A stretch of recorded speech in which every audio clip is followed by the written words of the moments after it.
రాష్ట్రీయ బాల స్వాస్థ్య కార్యక్రమం ఆర్బీఎస్కేలో భాగంగా గురువారం మంగళగిరి టౌన్లోని వ్యూవర్స్ కాలనీ మున్సిపల్ హై స్కూల్లో ఇందిరానగర్ యూపీఎస్సీ ఆధ్వర్యంలో విద్యార్థులకు స్క్రీనింగ్ పరీక్షలు నిర్వహించారు.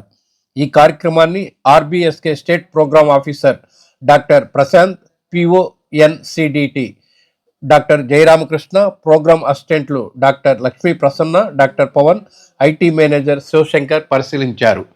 ఇందిరానగర్ యూపీఎస్సీ వైద్యాధికారి డాక్టర్ పరచూరి అనుష నేతృత్వంలో వైద్య పరీక్షలు నిర్వహించారు.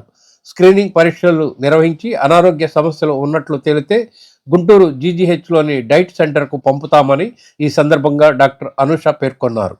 స్క్రీనింగ్ పరీక్షలు చేయించుకున్న విద్యార్థులకు హెల్త్ కార్డులను అందజేస్తున్నట్లు చెప్పారు. ఈ హెల్త్ కార్డులో సదరు విద్యార్థికి సంబంధించి ఆరోగ్యపరమైన విషయాలు నమోదవుతాయని డాక్టర్ అనుష తెలిపారు.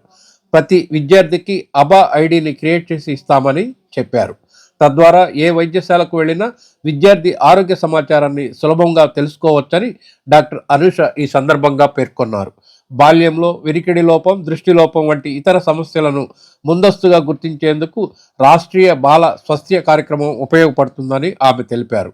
ప్రతి గురువారం, శనివారాల్లో మున్సిపల్ పాఠశాలల్లో ఈ కార్యక్రమం జరుగుతుందని డాక్టర్ అనుష తెలిపారు. శనివారం అంగన్వాడీ పాఠశాలలోనూ ఆర్బీఎస్కే కార్యక్రమాన్ని నిర్వహిస్తున్నట్లు ఆమె చెప్పారు. ఆర్బీఎస్కే రాష్ట్రీయ బాల స్వాస్థ్య కార్యక్రమం, అలానే మన గౌరవనీయులు హెల్త్ మంత్రివర్యులు శ్రీ సత్యకుమార్ యాదవ్ గారు 15వ తారీఖున బాలల సంపూర్ణ ఆరోగ్య రక్షను ప్రారంభించడం జరిగింది. సో ఇవాళ మనం ఈ స్కూల్కి వచ్చి ఎలా జరుగుతుంది అని చూడటానికి వచ్చాము. ప్రతి శనివారము మరియు గురువారము 30 నుంచి 50 మంది పిల్లలకి స్క్రీనింగ్ జరుగుతుంది. ఈ స్క్రీనింగ్ జరిగినవన్నీ కూడా ఆన్లైన్లో యాప్లో ఎంట్రీ జరుగుతుంది. యాప్ జరిగిన తర్వాత మనం వాళ్ళకి ఒక హెల్త్ కార్డ్ జారీ చేయడం జరుగుతుంది. ఆ హెల్త్ కార్డులో అన్ని వివరాలు భద్రపరుస్తాము. అలానే యాప్లో కూడా ఆన్లైన్లో డేటా మాకు లభ్యమవుతుంది. సో ఇందులో ముఖ్యంగా ఏంటంటే ఫోటో క్యాప్చర్ అనేది కూడా చేస్తున్నాము. ఆ తర్వాత ఆధార్ కార్డ్ జనరేషన్ కూడా మనం దీంట్లో ప్రొవిజన్ ఇస్తున్నాము.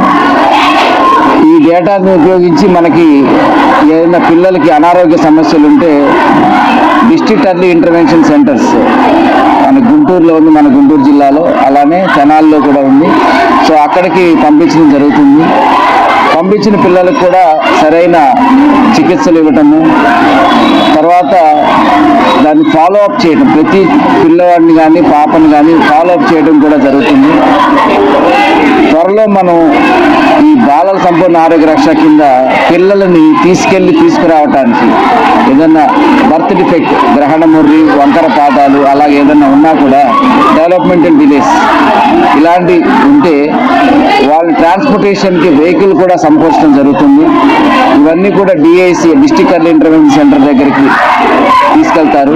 తర్వాత అక్కడ చికిత్స చేసిన తర్వాత మళ్ళీ పిహెచ్సి డాక్టర్ గారికి పిల్లల్ని తీసుకొచ్చి అప్పచెప్పడం జరుగుతుంది. ఈ ప్రక్రియని ఈ స్కూల్లో ఎలా చేస్తున్నారు అనేది ఇవాళ సెకండ్ డే ఎలా జరుగుతుందని చూడటానికి మనము ఇవాళ చేశాము.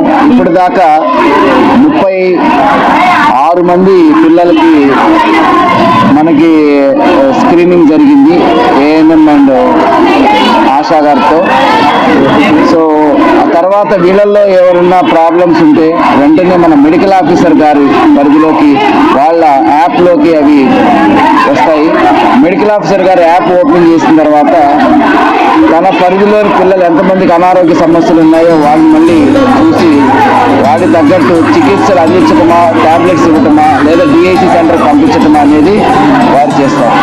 సో ప్రస్తుతానికి ఒక గంట 15 నిమిషాలు అవుతుంది స్టార్ట్ అయ్యి, గంట 15 నిమిషాలు అవుతుంది.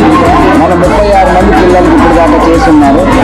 సో ఇంకొక పావుగంట మనం చూసి ఎంతమంది పిల్లలు మనము ఒక రోజులో చేయగలుగుతాం అనేది మనము తీసుకుని అధికారులకు తెలియజేయడం జరుగుతుంది.